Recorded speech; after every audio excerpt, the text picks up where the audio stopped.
स्वच्छता की जो अपेक्षा थी, देश में स्वच्छता एक संस्कार बनाकर बापू को सबसे बड़ी श्रद्धांजलि देने का उन लोगों को अवसर मिला था। लेकिन उन्होंने सत्ता में आने के पहले दिन ही बापू को पूरी तरह छोड़ दिया, बापू के विचारों को छोड़ दिया, बापू के आचारों को छोड़ दिया, बापू के आदर्शों को छोड़ दिया। और उन्होंने क्या किया? उन्होंने अपना सारा ध्यान सिर्फ और सिर्फ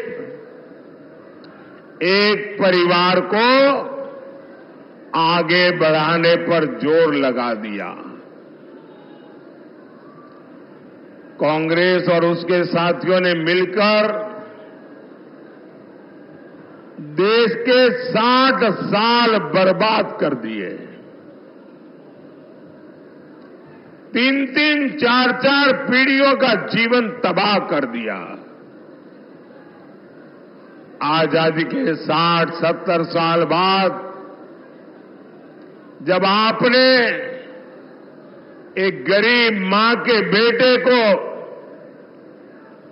आपकी सेवा करने का अवसर दिया,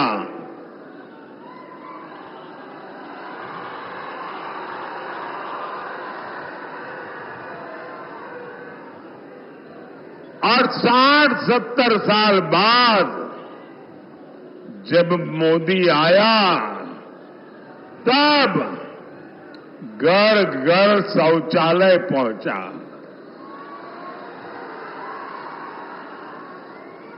मैं गरीब मां का बेटा हूं, इसलिए मुझे पता है कि हमारे देश की महिलाओं को शौचालय जैसी सुविधा न होने से कैसे दिन काटना पड़ता था। या तो सुबह सूर्योदय के पहले जाओ, या तो सूरज ढलने तक इंतजार करो। और इसके कारण मेरी माताओं बहनों के शरीर के स्वास्थ्य पर बहुत ही गंभीर परिणाम होते थे। लेकिन उनको शौचालय की जरूरत गरीब को क्यों है, शौचालय की जरूरत मेरी मां बहन को क्यों है, इसकी समझ तक नहीं थी भाइयों। आजादी के 60-70 बाद जब मोदी आया तो हर घर में बिजली पहुंची।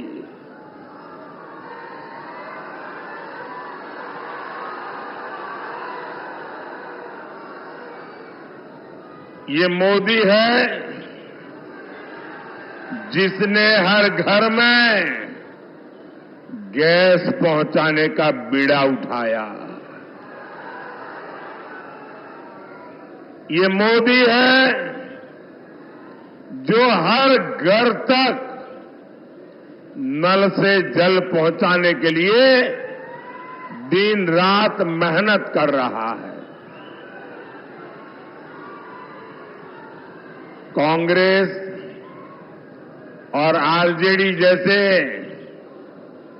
उसके साथियों ने आपको सिर्फ और सिर्फ तरसा कर रखा। गरीब और गरीब होता रहा। इन 60 सालों में इन लोगों ने बड़े बड़े महल बना लिए। स्विस बैंक में अकाउंट खुल गए, आपके पास पेट भरने को अन्न नहीं था, लेकिन इन लोगों को तिजोरी में नोटों की गड्डियों, नोटों के पहाड़, उनकी अलमारियां नोटों से भरी रहती है। आपके बच्चों के पास पढ़ने के लिए स्कूल नहीं था, लेकिन इनके बच्चे विदेशों में जाकर पढ़ते रहे।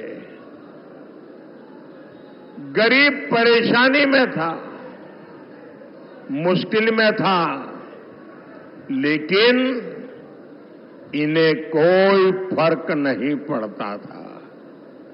साथियों, देश में गरीब की पूछ तब शुरू हुई जब गरीब का ये बेटा प्रधान सेवक के रूप में आपकी सेवा में खपने लगा। पिछले 10 साल में मोदी का बहुत सारा समय पिछली सरकारों के गड्ढे भरने में निकला है। जो काम 10 वर्षों में हुआ है, अब उससे ज्यादा काम अगले 5 साल में होगा।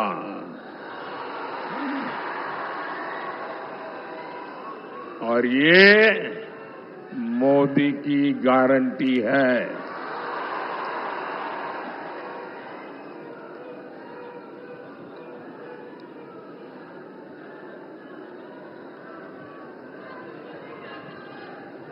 और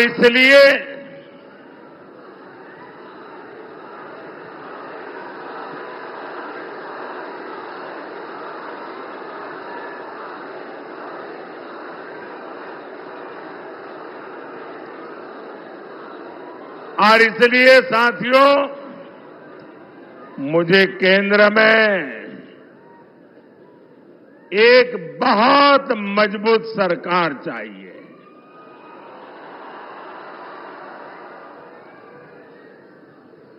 और मजबूत सरकार मोदी को, मोदी के परिवार को मजबूत बनाने के लिए नहीं, मजबूत सरकार आपके बच्चों के भविष्य के लिए।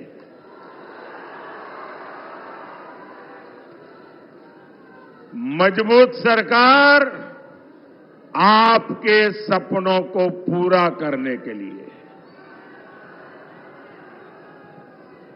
और इसलिए मैं आज पूज्य बापू की जन्मभूमि गुजरात से,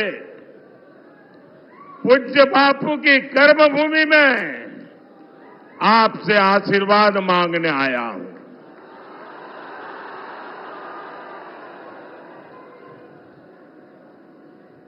साथियों, मैं हिंदुस्तान के कोने कोने में जा रहा हूं। जनता जनार्दन के दर्शन करने के लिए जा रहा हूं। 10 साल के मेरे काम का हिसाब देने जा रहा हूं। और जहां भी गया हूं,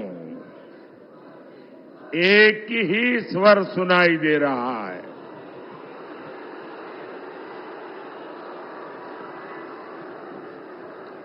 एक ही मंत्र सुनाई दे रहा है।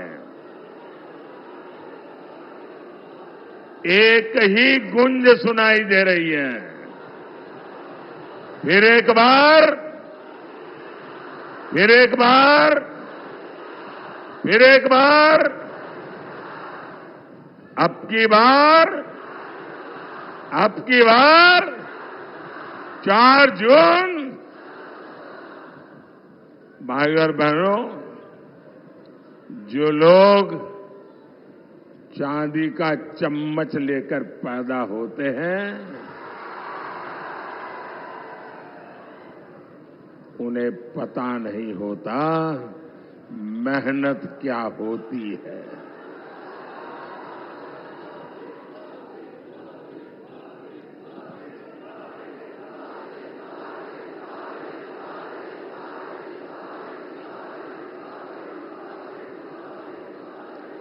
मैंने सुना है कि यहां कोई घूम घूम कर कह रहा है कि 4 जून के बाद मोदी को बेड रेस्ट होगा।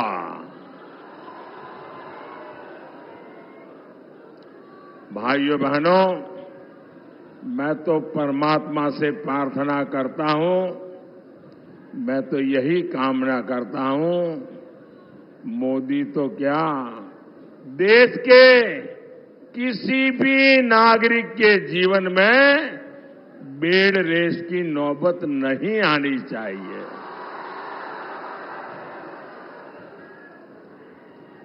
देश का हर नागरिक ऊर्जा से भरा हुआ हो, उत्सव भरी जिंदगी जीता हो, लेकिन जंगल राज के वारिस से और अपेक्षा भी क्या की जा सकती है। और ये सब ऐसे ही है। आपने देखा होगा कांग्रेस वाले क्या कहते हैं, मोदी तेरी कब्र खुदेगी, मोदी तेरी कब्र खुदेगी। इनका एक काउंटर पार्ट है उत्तर प्रदेश में। और उत्तर प्रदेश का शहजादा क्या कहता है, अब मोदी के आखिरी दिन बनारस में है, इसलिए उन्होंने बनारस में अंतिम गृह की व्यवस्था की है। साथियों, इस चुनाव में इन लोगों के पास मोदी को गाली देने के सिवाय कोई मुद्दा नहीं है। कोई कह रहा है कि मोदी की कब्र खो देंगे, कोई कह रहा है मोदी को गाड़ देंगे। कांग्रेस के शहजादे मोदी की आंखों में आंसू देखना चाहते हैं। अरे इंडी वालों,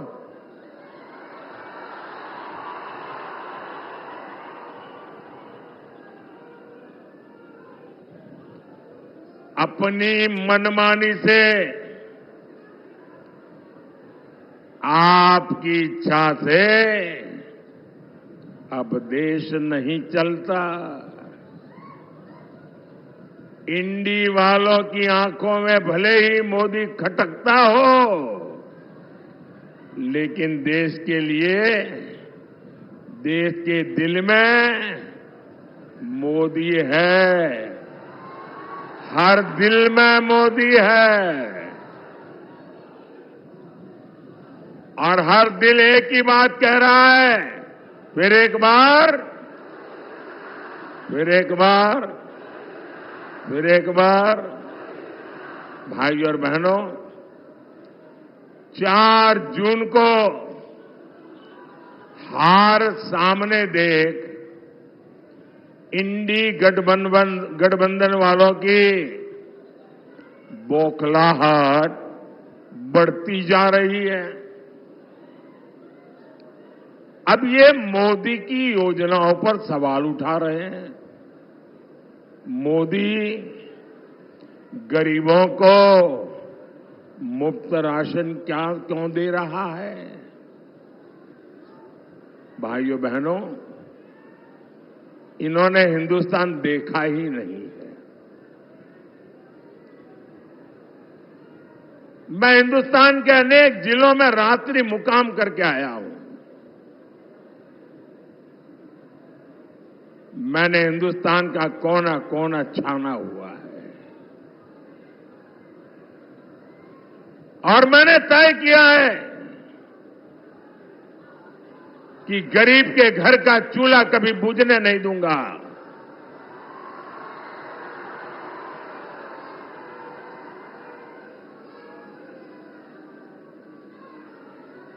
रात को जब बच्चे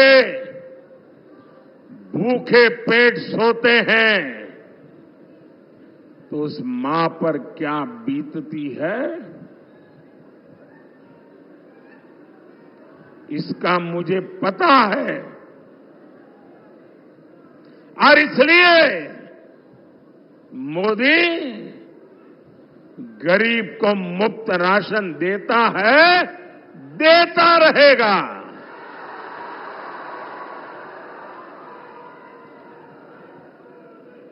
ये कहते हैं मोदी गरीब मां को पक्के घर क्यों दे रहा है, वो तो पीढ़ियों से ऐसे रहते ही थे भाई। मोदी गरीबों को मुफ्त इलाज की सुविधा क्यों दे रहा है? भाइयों बहनों, मैं जानता हूं गरीब के परिवार में, अरे मध्यम वर्ग के परिवार में जब कोई मां बहन बीमार हो जाती है तो परिवार के किसी को पता नहीं चलने देती कि उसे पीड़ा हो रही है, उसे दर्द हो रहा है। वो छिपाती है। क्यों? क्योंकि उसके मन में रहता है कि कहीं डॉक्टर के पास जाऊं और खर्चा बड़ा हो जाए और बच्चों पर कर्ज आ जाए तो मुझे ये नहीं करना है, मैं पीड़ा सह लूंगी, कुछ दिन में अपने आप ठीक हो जाएगा। और नहीं हुआ तो जिंदगी कितनी जीनी है। हमारे देश में माताएं बहनें बीमारी में दर्द सहती है, परिवार को भी बताती नहीं है। क्यों? क्योंकि कहीं बीमारी का खर्च बच्चों को कर्ज में डुबो न दे। मोदी हर मां की उस पीड़ा को जानता है। मोदी हर मां की उस भावना को समझता है और इसलिए मोदी ने तय किया कि अब मेरे देश की किसी मां बहन को दर्द छुपाने की जरूरत नहीं है। अस्पताल के बिल की चिंता मत करो मां, तुम्हारा एक बेटा दिल्ली में बैठा है।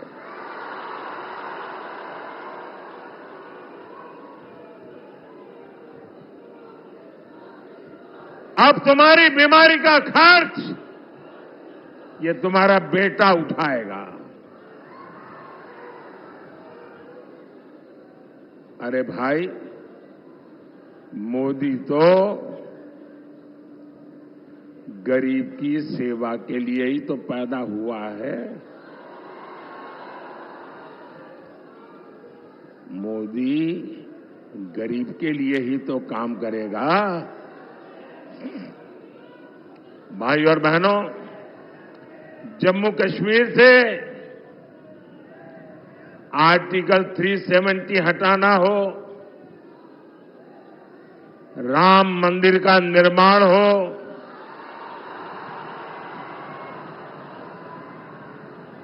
बोलो जय श्री राम।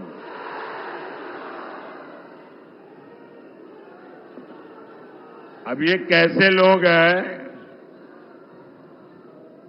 प्रभु राम के लला का प्राण प्रतिष्ठा का कार्यक्रम, भव्य राम मंदिर का निर्माण, ये मंदिर वालों ने उनके घर जाकर के निमंत्रण दिया कि आप प्राण प्रतिष्ठा में आइए।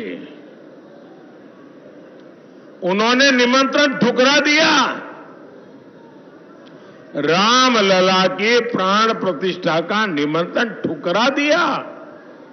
ये ऐसे लोग हैं कि एक इंसान जिस पर अदालत ने चोरी करने के गुनाह में सजा की है,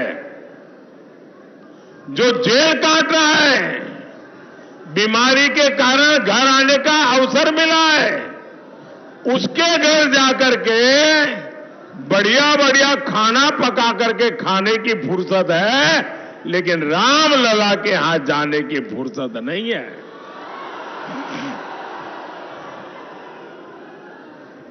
मोदी ने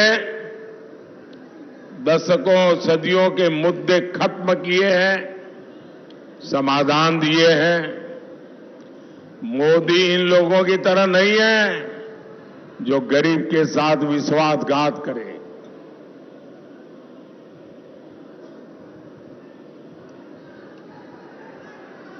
मैं तो जहां जाता हूं अपने काम का रिपोर्ट कार्ड देता हूं।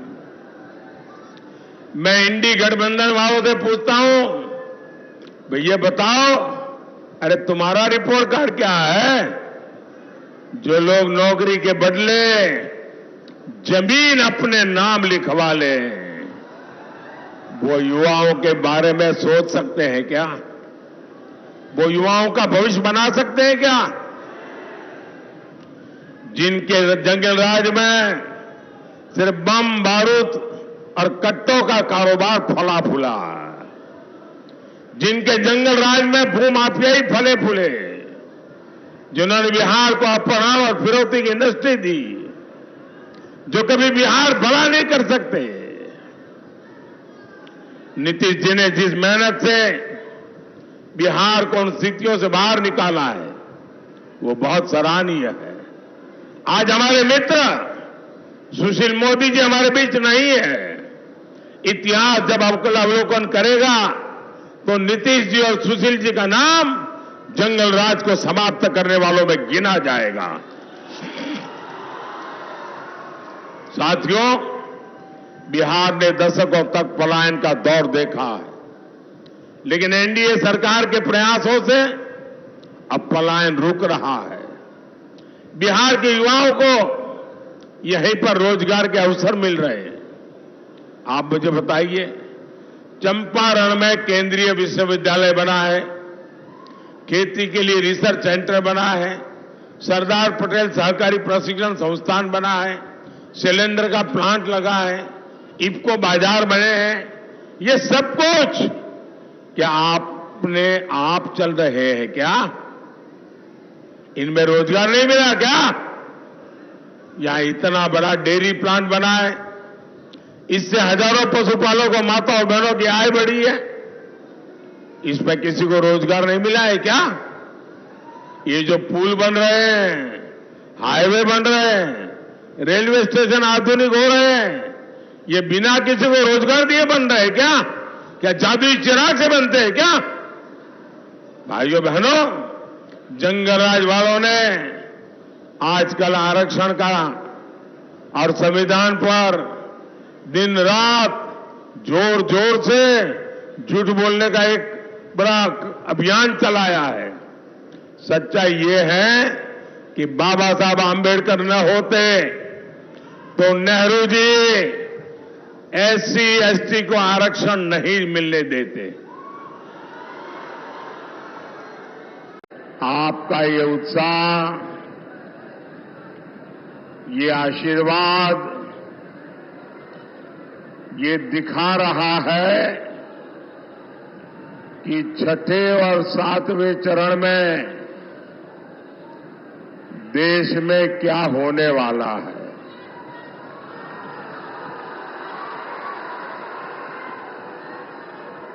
अभी कल ही पहले 5 चरण का चुनाव पूरा हुआ है। पहले चरण में इंडी गठबंधन पस्त हो गया था। इसके बाद के चरणों में इंडी गठबंधन ध्वस्त हुआ और अब कल जो 5वां चरण हुआ, इंडी गठबंधन पूरी तरह परास्त हो चुका है।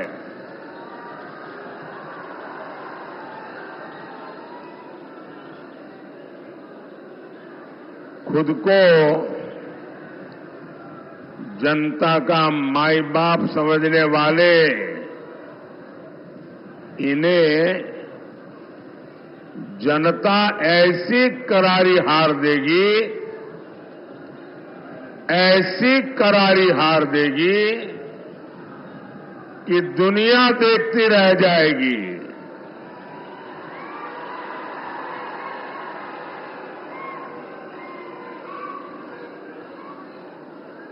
साथियों,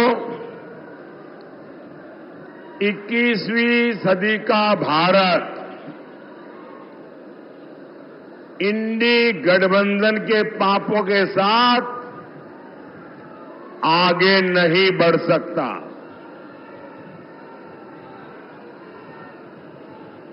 और इसलिए हर चुनाव में कांग्रेस, आरजेडी जैसे दलों पर जनता जोर का प्रहार कर रही है। 4 जून को इंडी वालों के इरादों पर सबसे बड़ा प्रहार होगा। ये प्रहार होगा देश में भ्रष्टाचार पर, ये प्रहार होगा तुष्टीकरण की राजनीति पर, ये प्रहार होगा टुकड़े टुकड़े गैंग पर, ये प्रहार होगा समाज को लड़ाने वाली गंदी सोच पर, ये प्रहार होगा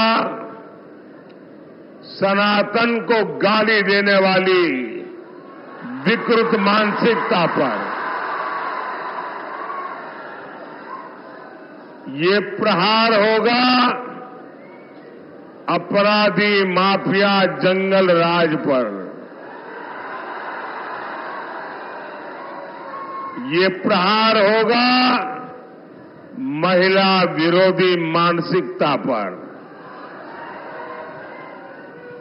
साथियों, यहां चंपारण में पूज्य बापू ने सत्याग्रह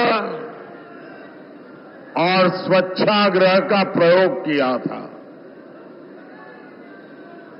आजादी के बाद इसी से प्रेरणा लेकर कांग्रेस को देश में सफाई के लिए आंदोलन करना चाहिए था। पूज्य बापू की स्वच्छता की जो अपेक्षा थी,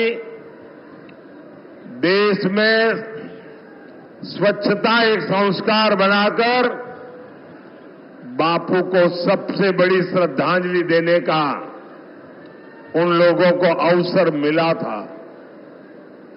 लेकिन उन्होंने सत्ता में आने के पहले दिन ही बापू को पूरी तरह छोड़ दिया, बापू के विचारों को छोड़ दिया, बापू के आचारों को छोड़ दिया, बापू के आदर्शों को छोड़ दिया। और उन्होंने क्या किया? उन्होंने अपना सारा ध्यान सिर्फ और सिर्फ एक परिवार को आगे बढ़ाने पर जोर लगा दिया। कांग्रेस और उसके साथियों ने मिलकर देश के 60 साल बर्बाद कर दिए। 3-3, 4-4 पीढ़ियों का जीवन तबाह कर दिया। आजादी के 60-70 साल बाद जब आपने एक गरीब मां के बेटे को आपकी सेवा करने का अवसर दिया।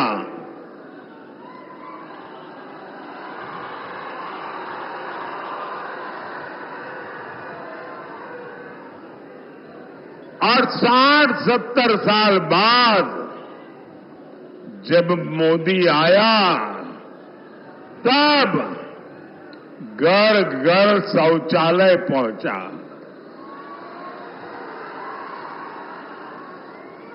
मैं गरीब मां का बेटा हूं, इसलिए मुझे पता है कि हमारे देश की महिलाओं को शौचालय जैसी सुविधा न होने से कैसे दिन काटना पड़ता था। या तो सुबह सूर्योदय के पहले जाओ या तो सूरज ढलने तक इंतजार करो, और इसके कारण मेरी माताओं बहनों के शरीर के स्वास्थ्य पर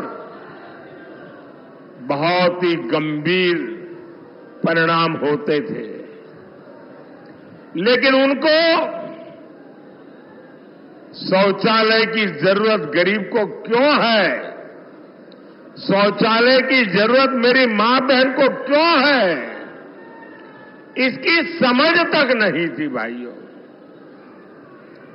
आजादी के 60-70 बाद जब मोदी आया तो हर घर में बिजली पहुंची।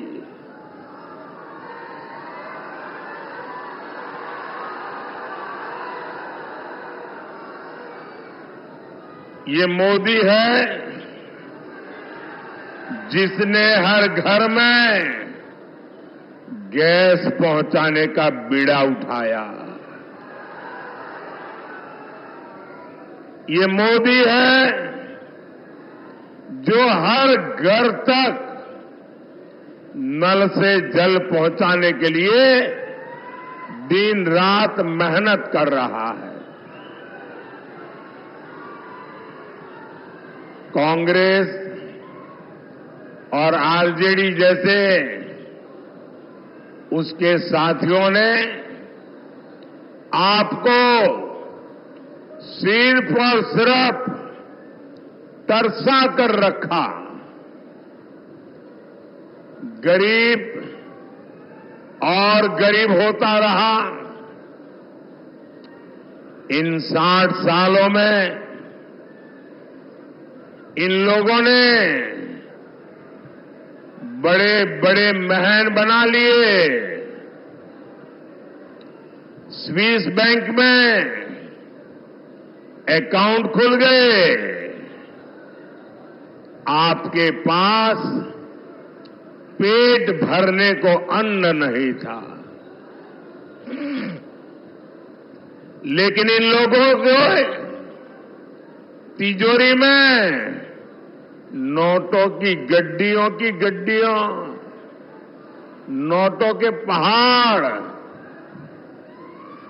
उनकी अलमारियां नोटों से भरी रहती है। आपके बच्चों के पास पढ़ने के लिए स्कूल नहीं था, लेकिन इनके बच्चे विदेशों में जाकर पढ़ते रहे। गरीब परेशानी में था, मुश्किल में था, लेकिन इन्हें कोई फर्क नहीं पड़ता था। साथियों, देश में गरीब की पूछ तब शुरू हुई जब गरीब का ये बेटा प्रधान सेवक के रूप में आपकी सेवा में खपने लगा। पिछले 10 साल में मोदी का बहुत सारा समय पिछली सरकारों के गड्ढे भरने में निकला है। जो काम 10 वर्षों में हुआ है, अब उससे ज्यादा काम अगले 5 साल में होगा। और ये मोदी की गारंटी है।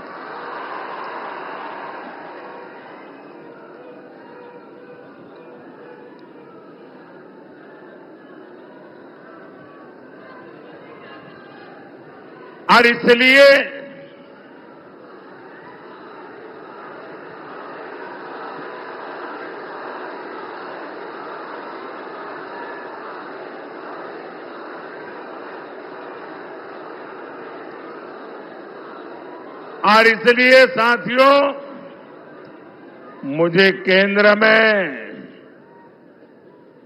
एक बहुत मजबूत सरकार चाहिए।